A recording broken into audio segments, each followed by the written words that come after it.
আপনার মুখ নিস্তেজ হয়ে যাচ্ছে, তাহলে একটা কাজ করুন, একটা লেবু নিন, এক প্যাকেট ছোটো কফির প্যাকেট নিন, একটু হলুদের গুঁড়ো নিন আর একটু মধু নিন, নিয়ে একটা আপনি ফেস প্যাক বানিয়ে নিন।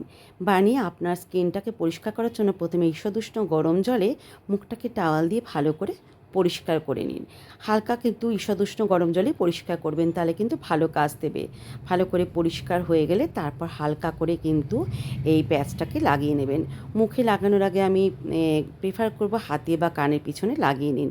দেখুন আপনার স্কিন হয়তো খুব সেনসিটিভ হতে পারে, সেটা লাগিয়ে দেখে নিন যে আপনার স্কিনে কোনো এফেক্ট করছে কিনা। তারপর আপনি মুখে মাখুন।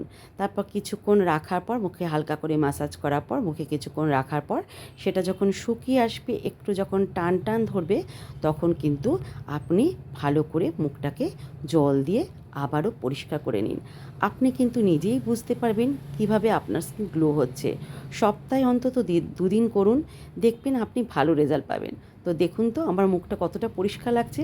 করুন, এরকম ছোট্ট ছোট্ট টিপস কিন্তু খুবই উপকারী। করে দেখুন আর চ্যানেলটিকে প্লিজ সাবস্ক্রাইব আর লাইক করে দিন।